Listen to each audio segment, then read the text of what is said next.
Husserl and Heidegger and Sartre, oh my. Three weird, each in their own way, but definitely weird philosophers from the early 20th century. And diving into them is really going down the rabbit hole. Husserl was the father of phenomenology. He didn't invent the term, that actually goes back to Kant, but Husserl was the one that made phenomenology the heart of a philosophical system.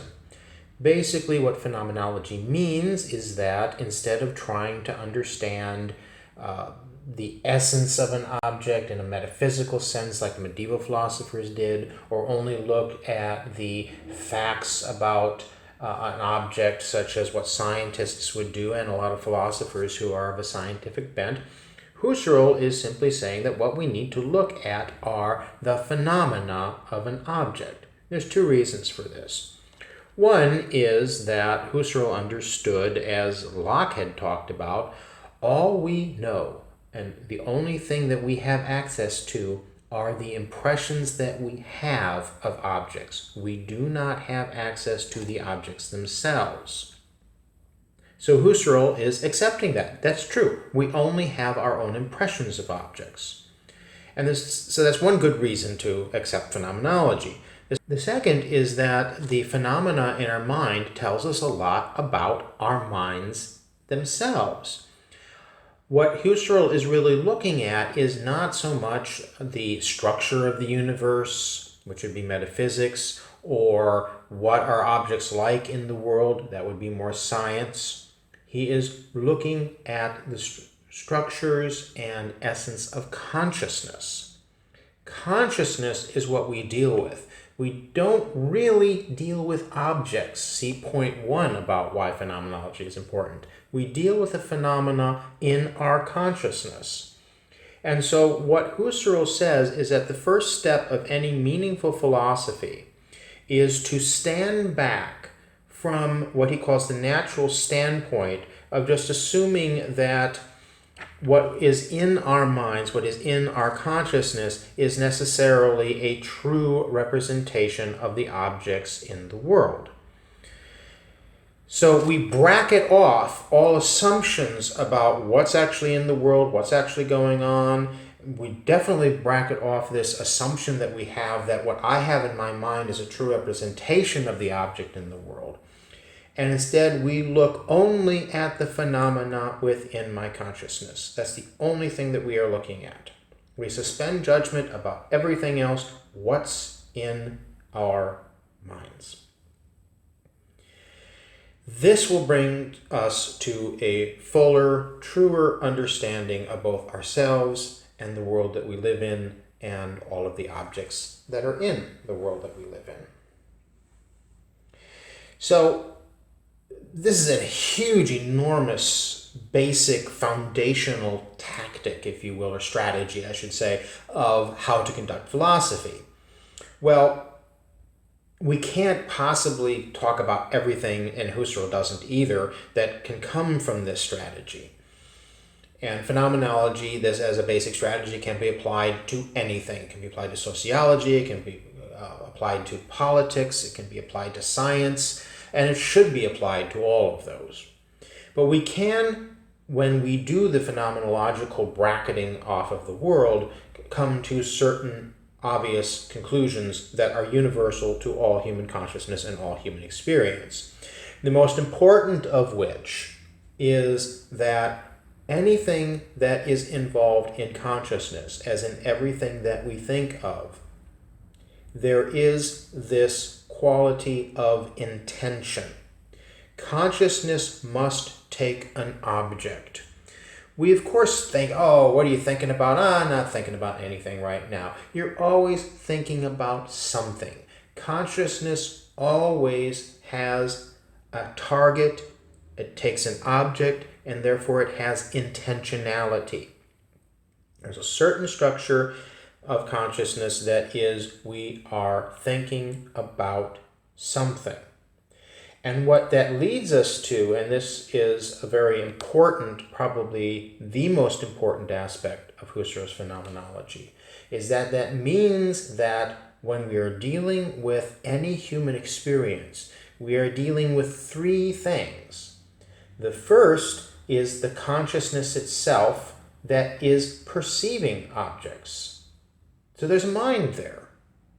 Now, shades of Berkeley here in saying that nothing exists unless it is perceived, which means that shades of Descartes here, that means that there must be a perceiver, therefore that perceiver must exist.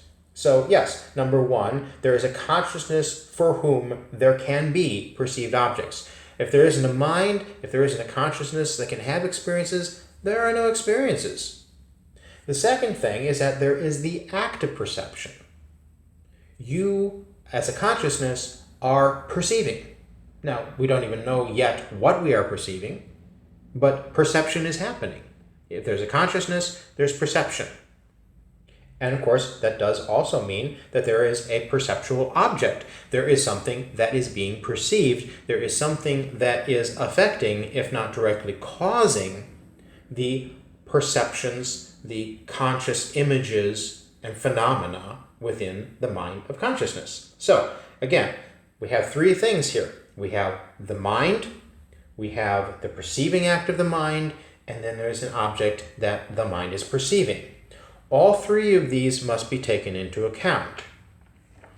If you forget any of those, if you leave any of those out, you're not doing proper philosophy, you're not doing proper science, you're probably not doing proper anything. You're just wasting your time. Now, what that immediately forces us to accept is that there is a difference between what is independent of me and what my thought is of what is independent of me. So there's an object in the world. It's a tree. We don't deny that the tree exists, but we bracket off what the tree actually is and just look at our consciousness of that tree. We look at what is our consciousness of that tree. And our consciousness of that tree is what we have to deal with. And that consciousness of that tree that we have is different from that tree, which is independent of me. Again, Locke talked about this. Berkeley accepted this. Any sane person will just acknowledge that this is true. What I have in my mind is not necessarily the same as what's out there in the world. This is why when you ever have a conversation with someone and they see things differently from you, it doesn't necessarily mean that they're bad, wrong, or stupid. It means, well, they have their own consciousness and phenomena about things, which is not necessarily the same as what's really true. So when someone misunderstands you, that's what's going on. What that means is that whenever you have an experience, that experience is constituted by your consciousness. Because remember, you are experiencing it, and your experience of it is separate from the object, and you are a consciousness that is perceiving that object, and your mind is structuring your perceptions of that object. Remember Kant. The categories of understanding in our minds are structuring our experiences. But Husserl takes this a step further and points out that it's not just that we have certain a priori structures within our mind that structure our experience. Our past experiences are structuring our current experiences. And that's how our consciousness is constituted by the phenomena. We know this because we learn things. And when we learn things, that changes our perception of future things that we experience. Husserl calls this the sedimentation of meanings that build up in our consciousness. Every time we have an experience, that adds to who we are as a consciousness. And layer by layer, these build up and we see through them. Now, one way of really understanding this is what happens when you've known someone for a long time and you thought, oh, this is a friend, I like this person, we get along really well, but then that friend betrays you. does something really nasty to you, you can't ever really look at them the same way again. You can't trust them in the same way. You can't even look at them in the same way. You can't even think about them in the same way, because your consciousness of this person has been constituted by your past experiences. The sedimentation of that time that your friend betrayed you is changing your opinion and how you perceive this person.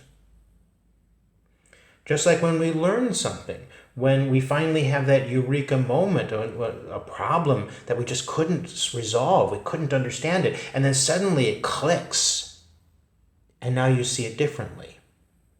But that's the basic account, that what we must accept as human beings, much less philosophers, is that everyone who experiences things are experiencing things through the entirety of their past experiences, and of course their thoughts about their experiences.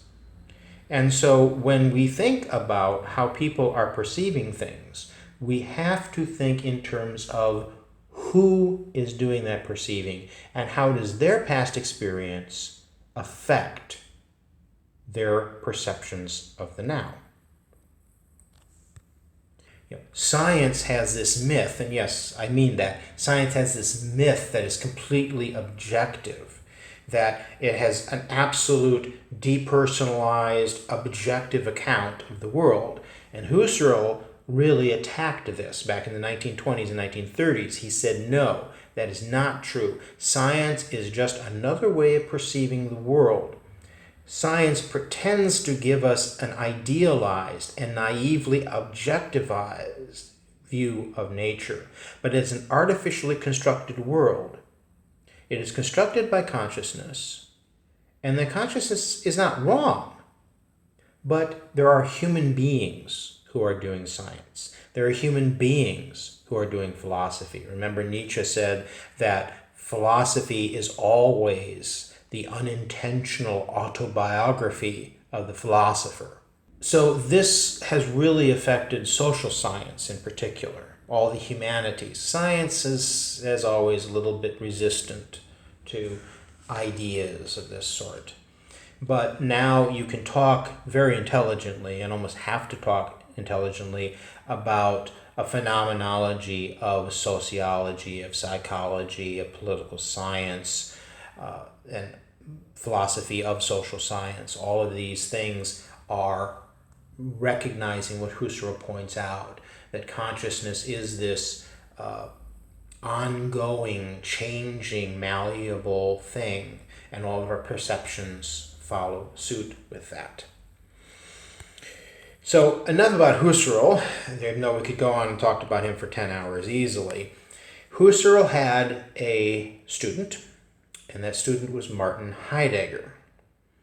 Now, you can't find much good material about Heidegger out on the web, especially in video format, because all the videos about Heidegger and almost all the articles about Heidegger either want to bemoan how weird and difficult he was, or talk about how he was a Nazi. Well, Heidegger wasn't really a Nazi, and he was only slightly weird, but he is very difficult.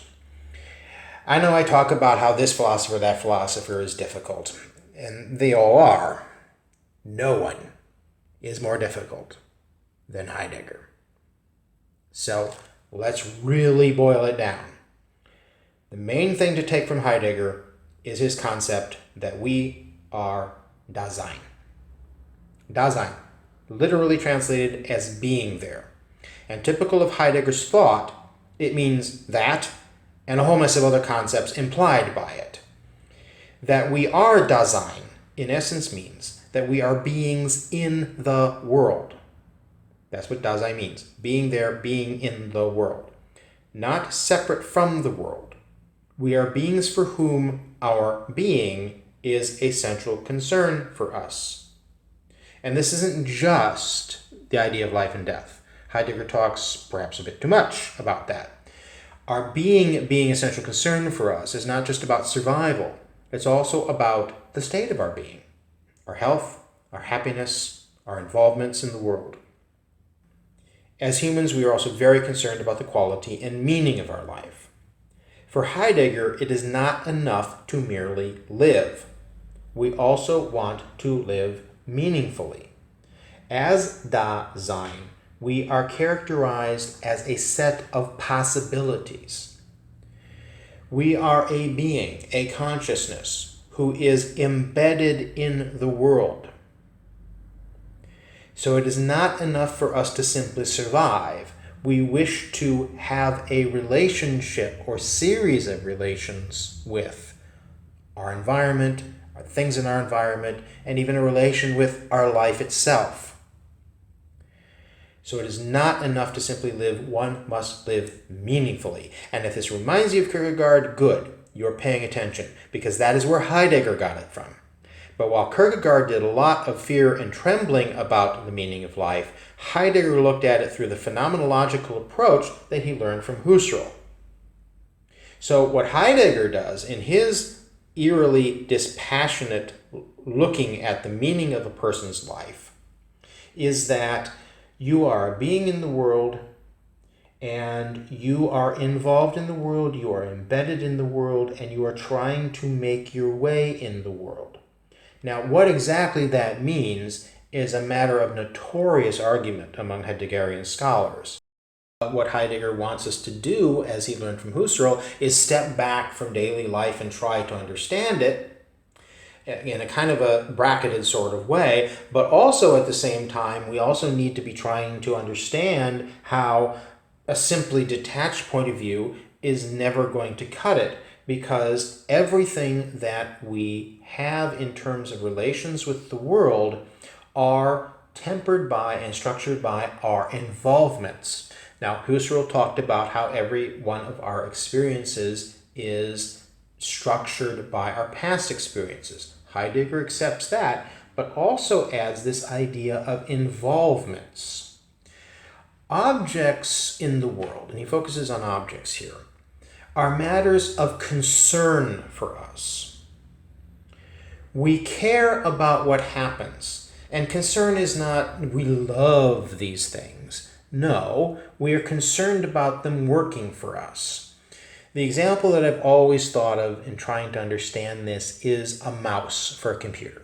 I know everyone uses touch screens now, but those old-fashioned computers that didn't exist when I was born, but we have a mouse, and you move the mouse, and the cursor moves on the screen, and you can do things because you can move the mouse cursor and click on the mouse cursor and things happen. We never think about what the mouse does until it doesn't work. It's transparent to us. We don't think about, I am clicking a mouse, I am moving the mouse is helping me do my work. Because the mouse just does what we want it to do. This is Husserl's intentionality of consciousness here. My intention is on the work that I'm doing. The mouse is just a tool. But when that tool ceases to function as I am wanting it to, it is no longer a matter of my desire, that's not doing what I want it to do, then it becomes a real object of problematic concern. The mouse doesn't work. And what happens with the first thing that we do, very human reaction, when the mouse doesn't work, is we look at the mouse, we pick up the mouse. And like, why isn't it working? As if somehow staring at it and going, why aren't you working, and swearing at it is somehow going to make it work. Well, if you are a human being, you have certain concerns. For example, if you are using a mouse on a computer, you are wanting to click on something. You're wanting to select something on the computer screen. And if everything is going according to plan, your intentions and your concerns are lined up, you're getting the results that you want. As soon as something interrupts that pattern, then you have a problem. And that's when you start to think of the world in a different way. So you are constantly thinking or not thinking about things, but you're always involved in the world, in this world in which you are embedded through your concerns about the world. Another aspect of Heidegger's thought that blends very well with this is what he calls the thrownness of our existence. We are beings who are thrown into the world. We're born. We didn't choose where we were born. We didn't choose when we were born. We didn't choose our parents. We didn't choose our siblings. We didn't choose the city that we grew up in. We were thrown into it. And because we are thrown into these choiceless realities of our life is a matter of constant tension. Now, this is where Heidegger probably goes a little over the deep end on, because when he tries to talk about authentic versus inauthentic existence, he gets into trouble real fast in trying to describe it, or maybe we're all just too stupid to understand Heidegger, as in like everyone on the planet. But what it means to be authentic, is it even possible to have an authentic existence? Now, our authentic existence is a concern to us. Sure, we want to live a happy life, we want to live a pain-free life if nothing else. But what does it really mean to be authentic? How could we possibly be authentic when we're just thrown into the world? It's really confusing. And again, this is something we could go on and on and on about, and I don't want to belabor the point. But it is the case, Heidegger says, that in addition to our daily involvements of wanting mice and light switches and various other things to work as we want them to work, we also have to constantly think about our place in the world or who we are. Now, if you're not thinking of these things, that seems to be what he means by an inauthentic existence. And when we don't deal with this need to define who we are and the life that we're living and come to grips somehow with the fact that we are thrown into a world that we did not choose, we have anxiety, angst arises. Some of these truths that are the deepest truths in life are these kind of paradoxes where you cannot find the words to describe them. They are ineffable. Ancient gurus and scholars of religion really understand this concept. But what we can be sure of what Heidegger is saying is that when we do look at our consciousness as a Dasein, as a being in the world, then that opens up freedom to me. Now, we would love it if he actually explained what he means by freedom, really what he means by meaning, what he means by identity, what he means really about anything other than we are Dasein and we have anxiety. It's a big problem with language. Language fails us at this point. Shades of Wittgenstein here saying that, beyond our words, beyond our language, there is only the mystical. And Heidegger is into the mystical, which is why he's soundly rejected by analytical philosophy and reviled, truly reviled by some philosophers, because Heidegger is trying to get us to think about things that are beyond language. Now, how in the world any of this has to do with Nazism, no one can explain. It is true, and an undeniable fact, that Heidegger was, when Hitler came to power, slightly friendly to the Nazis. But then he mysteriously resigned his position from a major university and never spoke of it again. Does that mean he disavowed Nazism? Well, when he was asked about this in the 1950s, he said, no, I never disavowed it. Okay, does that mean you were a Nazi? But you weren't a Nazi.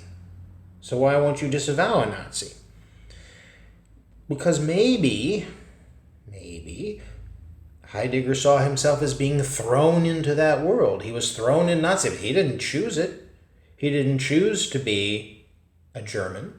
He didn't choose to be living in the 1930s. He didn't choose to be dealing with that situation. There's no sense in Heidegger of a warm and personal relationship with the world care or concern is never about love, it's never about family, it's never about community. There's some things in there about obedience to your society, obeying the law, and that's part of being authentic. And that's part of the big paradox and irony of Heidegger, is that there's nothing warm and personal about Heidegger's philosophy, even though his philosophy is perhaps the most personal of any philosophy, because it deals with that fundamental question of who are we? This consciousness that is embedded in the world cannot escape the world, but in no way chooses that world. We are thrown into it and have to deal with it on a constant basis. And then there's Sartre. If Heidegger is cold, Sartre is frozen solid.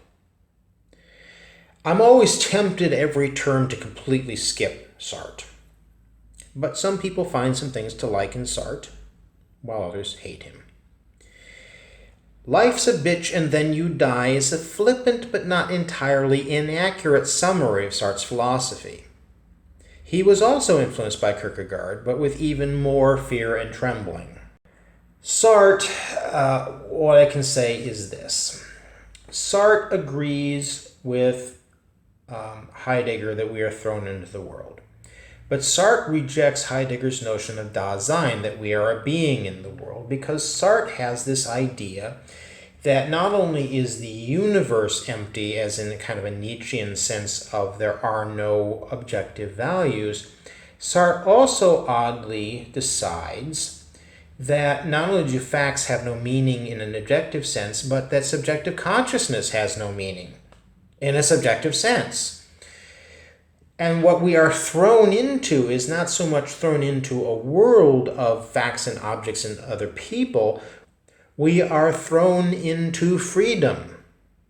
It's a necessary consequence of believing that there are no values and no structure and no meaning to life, that we have complete and total freedom. We can do whatever the frell we want. Well, that's good, yes, freedom. We all want freedom, right? Not Sartre. No. Freedom is a horrible thing. Freedom is a nasty thing. Freedom makes him nauseous. Those are his words, not mine. It's a horrible feeling of discomfort to know that you are free. And worse, to know that other people are free. That there are people walking around totally free to think about you whatever you want. Now, some will say I'm being unfair to Sartre here, and yet no one can deny that that's really what Sartre is saying. The presence of other human beings who are free consciousnesses means that you are living in their world and they can think about you and perceive you however they want to. There's nothing to do with you. Remember, I was talking about that just a few minutes ago about Husserl and misunderstandings. People misunderstand you. Well, for Sartre, this is horrible. And it all goes downhill from there. Now, if you want to read more about Sartre, go for it. I'm not going to talk about him no more. So what does this all mean? This phenomenology, this existentialism. Well, true to the core of what phenomenology and existentialism are all about, they mean that you are a consciousness and you have to accept that you are a being embedded in the world who is experiencing the world in the best way that you can. Look at how differently Kierkegaard and Sartre felt about very similar questions. Who am I? What does my life mean? What am I doing? These philosophers brought to the front that very question of meaning. What do we do to bring meanings to our lives? It is a question that we all must face, and perhaps there are as many different answers to that question as there are people.